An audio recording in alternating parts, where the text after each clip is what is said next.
ساتھ یشرکون شریک ٹھہراندے۔ اللہ رب العالمین نے اس رکوع کی ابتدا میں ہمیں جو دلیل دی، جو مثال دی کہ انسان اپنے ساتھ کسی کی شراکت کو برداشت نہیں کرتا، تو اللہ رب العالمین جو سب سے زیادہ غیرت والا ہے، جس سے بڑھ کر کسی کے اندر غیرت موجود نہیں ہے، جیسے کہ رسول اللہ صلی اللہ علیہ وسلم کا فرمان ہے کہ لوگوں میں سے سب سے زیادہ غیرت والا میں ہوں، اور سب سے بڑھ کر اگر کسی میں غیرت ہے تو وہ اللہ کی ذات ہے۔ اللہ رب العزت کو اس بات پر حیا آتی ہے کہ بندہ اپنے ہاتھ اللہ کے آگے پھیلائے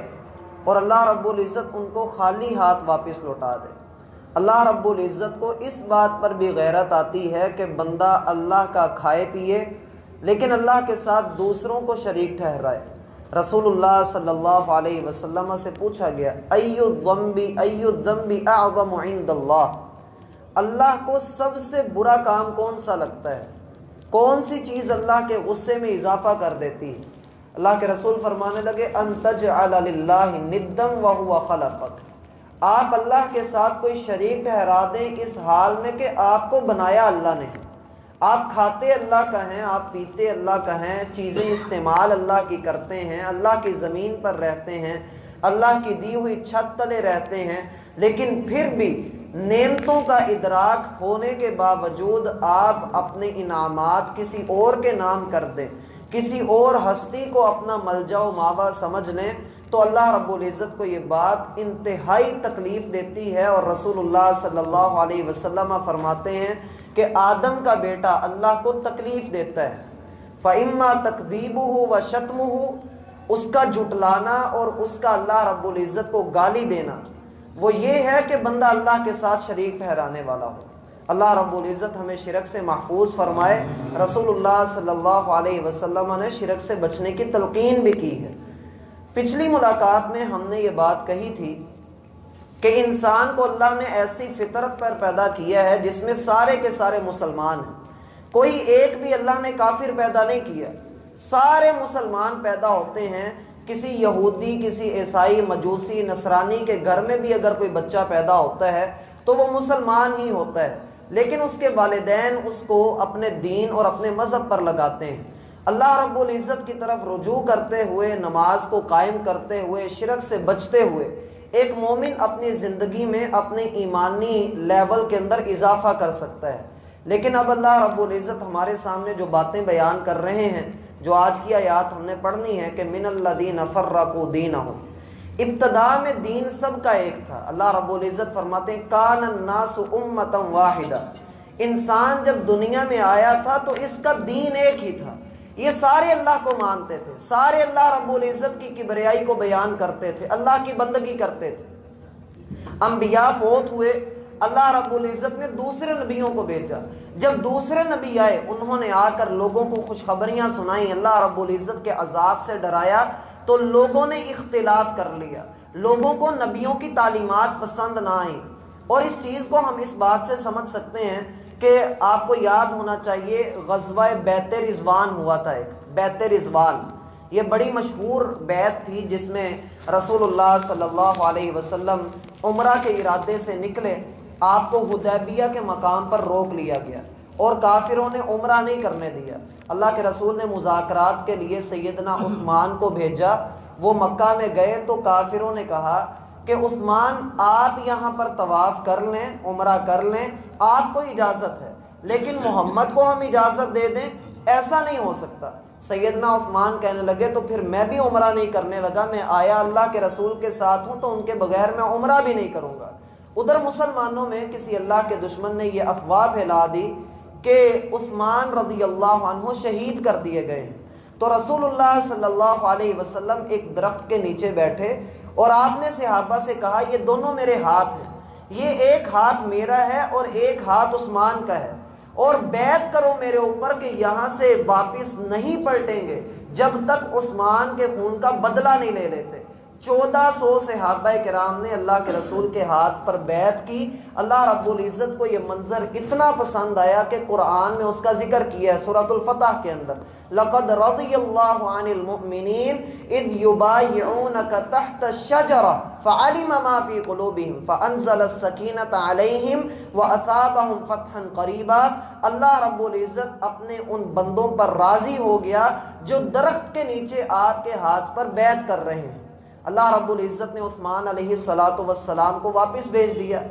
اب اللہ کے رسول صلی اللہ علیہ وسلم کی جب وفات ہوئی تو کئی صحابہ کرام اس درخت کے نیچے بیٹھتے اور وہاں سے برکت حاصل کرتے کہ یہاں پر اللہ کے رسول بیٹھے تھے، اللہ کے رسول صلی اللہ علیہ وسلم نے یہاں پر ہم سے بیعت لی تھی، اس درخت پر قرآن نازل ہوا تھا تو ہم یہاں پر بیٹھتے ہیں، تو اس میں کوئی حرج کی بات نہ تھی۔ لیکن سیدنا عمر فاروق رضی اللہ عنہ کی دور رس نگاہ نے دیکھا کہ آج تو صحابہ کرام اس چیز کو اچھا سمجھتے ہیں اور ان کی آنکھوں کے سامنے یہ کام ہوا، لیکن وہ لوگ جو بعد میں آئیں گے وہ اس سے بڑھ کر کوئی کام کریں گے۔ انہوں نے اس درخت کو جڑ سے اکھڑوا کر سائیڈ پہ کر دیا کہ کوئی یہاں پر بیٹھے ہی نہ۔ کس لیے؟ کہ لوگ اپنی طرف سے ایسی تہمات بنا لیتے ہیں، ایسے دین کے اندر نئے کام ایجاد کر لیتے ہیں کہ پھر بندہ اسی چیز کو لے کر بیٹھ جاتا ہے۔ آپ دیکھ لیجئے رسول اللہ صلی اللہ علیہ وسلم کی طرف جو آثار منسوب کیے جاتے ہیں، جیسے کہ کہا جاتا ہے کہ اللہ کے رسول کے بال مبارک ہیں، اللہ کے رسول کا عصا ہے، اللہ کے رسول کی پگڑی ہے،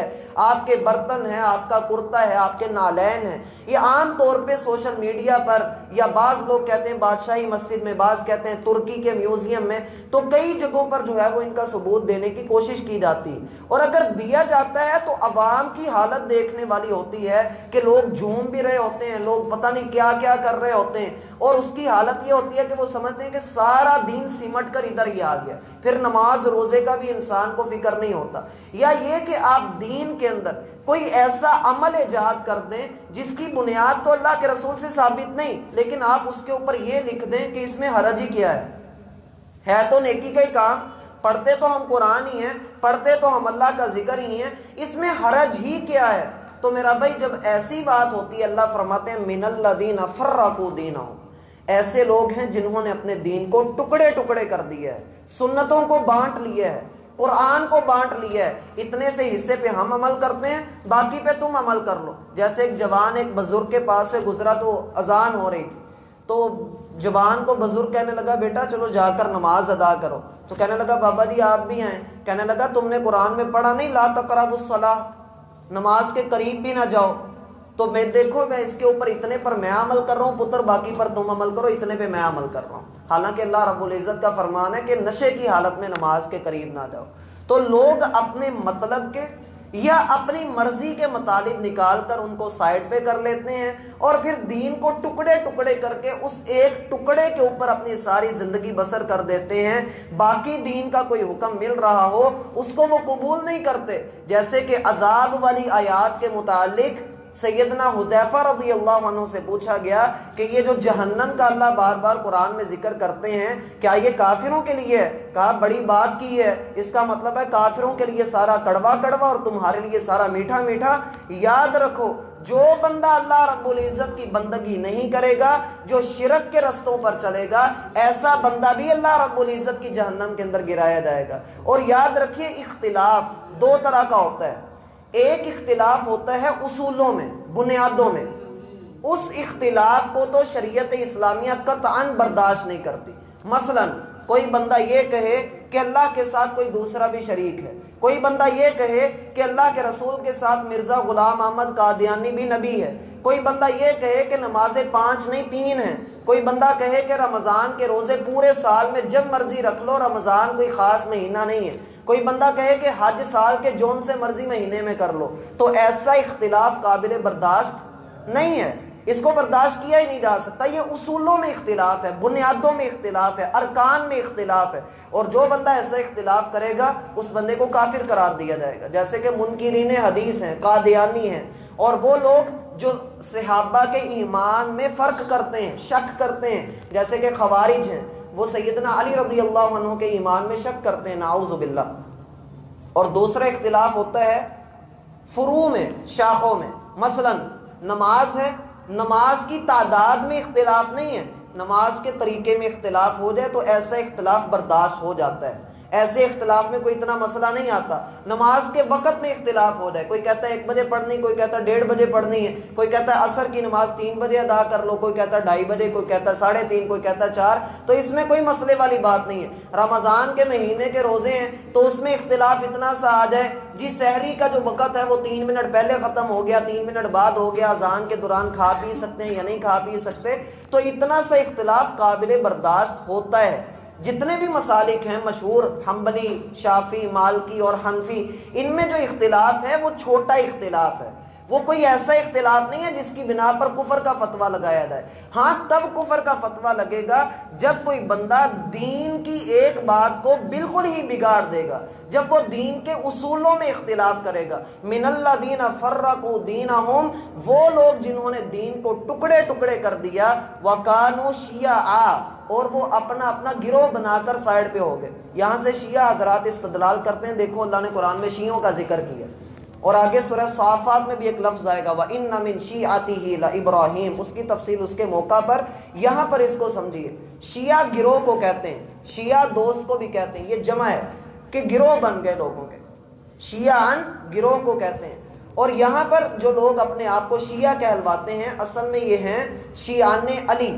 شیعان علی, علی کے پیروکار, علی کو ماننے والے, علی کا گروہ. جب وہ بہت بڑا اختلاف ہوا تھا سیدنا معاویہ کا اور سیدنا علی کا, تو 2 گروہ بنے تھے, ایک تھے شیعان علی, دوسرے تھے شیعان معاویہ. تو ان دونوں کا آپس میں اختلاف ہوا, بعد میں شیعان علی جو تھے انہی میں سے خوارج نکلے جنہوں نے سیدنا علی کو جو ہے وہ شہید کروایا, اور ابن ملجم جو تھا اس کو عبداللہ بن سبا نے کھڑا کیا تھا. عبداللہ بن سبا یہودی تھا, اس نے آ کر پہلے مسلمانوں کے درمیان پھوٹ ڈلوائی, سیدنا عثمان کو اس نے شہید کروایا, پھر سیدنا علی کو شہید کروایا, پھر سیدنا معاویہ پر حملہ کروایا, پھر سیدنا حسین کو کوفہ میں بلا کر وہاں پر شہید کروایا, سیدنا حسن کو زہر دے کر شہید کروایا. تو کتنے اس کے کارنامے جو ہیں وہ تاریخ اسلام کے اندر نظر آتے ہیں. یہ بڑے لمبے واقعات ہیں, بتانے کا مقصد یہ ہے کہ اللہ رب العزت نے ہر گروہ کو یہاں پر مخاطب کر کے فرمایا کہ کل حزب بما لدیہم فرحون, ہر بندہ دین کا ٹکڑا ایک لے کر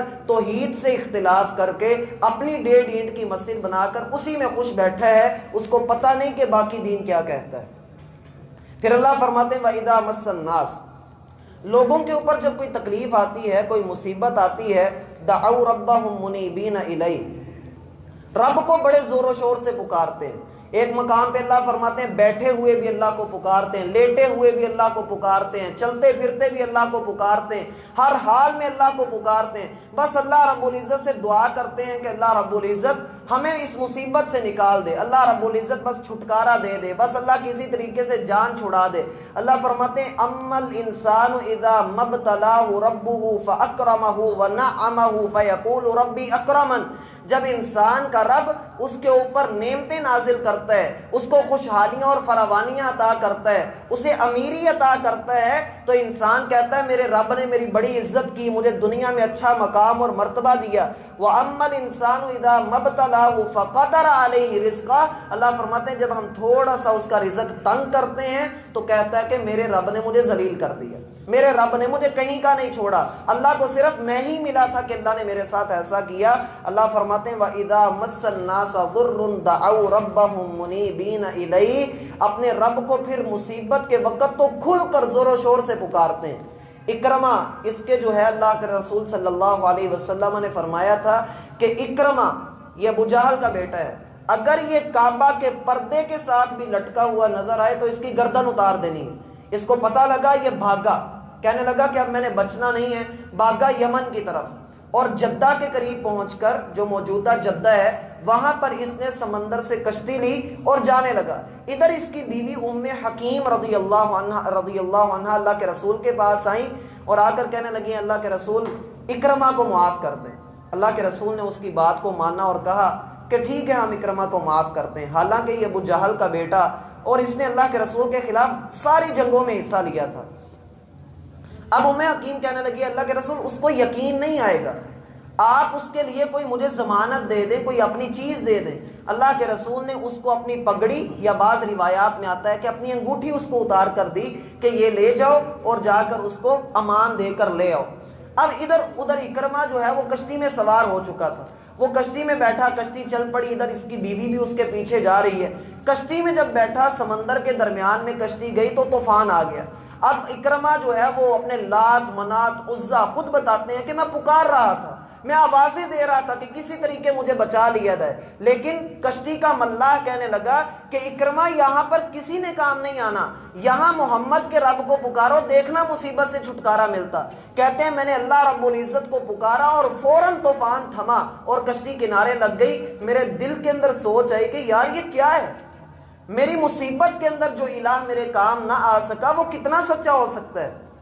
اور جس محمد کی ساری زندگی مخالفت کرتے آئے اس کے رب کو ایک آواز دی اور اس نے چھٹکارا دے دیا، یقیناً محمد سچے ہیں۔ نیچے اترے اور ابھی یہ سوچ ہی رہے تھے کہ محمد کو سچا مان تو رہا ہوں لیکن میرے تو قتل کے جو ہے وہ پرچے جاری ہو چکے ہیں، اب میں بچوں گا نہیں۔ ادھر سے دیکھا بیوی چلتی ہوئی آ رہی ہے، تو بیوی نے کہا کہ اکرمہ آئیے، آپ کو اللہ کے رسول نے امان دے دی ہے۔ کہنے لگا کہ تم بھی مسلمان ہو گئی ہو، مسلمان تو ہوتے ہی دھوکے باز ہیں، تم مجھے بھی دھوکہ دو گی۔ کہنے لگی نہیں، یہ دیکھیں اللہ کے رسول کی پگڑی ہے، آپ اس کے اوپر تو یقین کیجئے، آپ آ جائیے۔ اکرمہ نے اپنی بیوی کو ساتھ لیا اور وہاں سے واپس آ گئے۔ جب واپس آئے تو اللہ کے رسول صلی اللہ علیہ وسلم نے ان کو نہ صرف یہ کہ امان دی بلکہ ان کو جو ہے اسلام بھی ان کا قبول کیا۔ پھر بعد میں یہی اکرمہ رضی اللہ عنہ تھے جو قرآن کو پکڑتے اور روتے جاتے اور کہتے ھذا کلام ربی، یہ میرے رب کا کلام ہے، اور پھر اس کو چومتے اور اپنے چہرے کے ساتھ لگاتے۔ اور یہ وہی اکرمہ ہیں جن کے متعلق مشہور واقعہ آتا ہے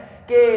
جب جنگ کے دوران میں سارے شہید جو ہے وہ ہو رہے تھے اور مسلمان زخمی حالت میں تھے تو کسی نے کہا کہ پانی پلائیے، تو وہ اکرمہ ہی تھے۔ جب ان کے ہونٹوں کے قریب پانی کیا گیا تو دوسرے نے کہا کہ پانی، انہوں نے کہا نہیں پہلے جا کر اس کو پلاؤ۔ جب دوسرے کے قریب گئے تو تیسرے کی آواز آئی کہ پانی پلائیے۔ جب تیسرے کے قریب گئے تو وہ شہید ہو چکا تھا، دوسرے کے پاس آئے تو وہ بھی، اور جب اکرمہ کے پاس پہنچے تو یہ بھی شہید ہو چکے تھے۔ اللہ ان سے راضی اور وہ اپنے رب سے راضی۔ اللہ فرماتے ہیں ثم اذا اذاقهم منه رحمہ، جب ہم اس کو مصیبت سے نکالتے ہیں، اذا فریق منہم بربہم یشرکون، تو پھر پلٹ کر اللہ کے ساتھ ویسے ہی شرک کرتا ہے، پھر پلٹ جاتا ہے اپنے شرک کی طرف۔ جیسے کہ ایک شخص کا بڑا مشہور واقعہ ہے کہ وہ دریا میں ڈوب رہا تھا تو اس نے کہا کہ یا اللہ جے تم انہوں باہر کٹ دینا تو میں ایک دیکھ دیاں گا۔ ایک لہر آئی، وہ باہر نکل آیا، درخت کے قریب کھڑا تھا، کپڑے جھاڑ کر کہنے لگا کیڑی دیگ کیڑیاں گلاں۔ پھر ایک لہر آئی تو وہ پھر ڈوب گیا۔ اب جب ڈوبنے لگا کہتا ہے یا اللہ تم ہی سیریس ہی ہو گیا، میں پوچھ رہا سی لونی کے مٹھی۔ اذا فریق منہم بربہم یشرکون، بندہ پھر اللہ کے ساتھ شرک ہی کرتا ہے۔ اللہ فرماتے ہیں لیکفروا بما آتیناہم، تم سوچتے ہوگے کہ اللہ ان کو پکڑتا کیوں نہیں۔ اللہ فرماتے ہیں یہ دار العمل ہے، یہ اللہ کی نعمت کا انکار کر دیں، ناشکری کر دیں، کفر کر لیں، فتمتعوا، جتنا فائدہ اٹھانا ہے اٹھا لو، فسوف تعلمون، ایک وقت ایسا آنے والا ہے کہ تمہیں توحید کی سمجھ بھی آ جائے گی، نہ سمجھ آئی تو کل قیامت کے دن دیکھو تمہارا حشر کیا ہوتا ہے کہ اللہ نے مشرک کو سب سے برے اور بدترین عذاب کے اندر مبتلا کرنا ہے۔ تم جو یہ شرک کرتے ہو، ام انزلنا علیہم سلطانا، کیا اس کی کوئی دلیل تمہارے پاس موجود ہے؟ فہو یتکلم بما کانوا بہ یشرکون، جس دلیل کی بنیاد پر تم اللہ کے ساتھ دوسری ہستیوں کو کھڑا کرتے ہو، کیا وہ دلیل تمہیں بول کر بتاتی ہے؟ یا اس قرآن کے اندر، یا تمہارے آباء و اجداد کے پاس کوئی کتاب موجود تھی، یا تمہارے آباء و اجداد کے پاس کوئی ایسا ہنر تھا، کوئی ایسا سبق تھا جس کی بنا پر تم ان کی چیزوں کو اللہ کے ساتھ شریک کرتے ہو؟ اگر دلیل ہے تو لے کر آؤ، اگر نہیں ہے وَادْعُوا شُهَدَاءَكُم مِّن دُونِ اللَّهِ، اللہ کو چھوڑ کے کائنات کی ساری مخلوقات کو اکٹھا کر لو، اگر تم اپنے دعوے میں سچے ہو تو دلیل دو، وگرنہ مان لو، نہیں مانو گے تو اللہ رب العزت نے پھر بڑکتی ہوئی آگ تمہارے لیے تیار کر کے رکھی ہے۔ انسان کو سمجھ لینا چاہیے کہ شرک کی کوئی دلیل نہیں ہے۔ اگر یہ قرآن لا ریب ہے، ہم سب مانتے ہیں کہ یہ قرآن لا ریب ہے، اگر کوئی بندہ شرک کرتا ہے اور یہ کہتا ہے کہ یہ اسلام ہے تو پھر اسے اس کی دلیل دینا پڑے گی، اور دلیل بھی وہ ہو جو لا ریب ہو، جس میں کوئی شک نہ ہو، واضح دلیل ہو۔ اللہ ہمیں سمجھنے کی توفیق عطا فرمائے۔ من الذین فرقوا دینہم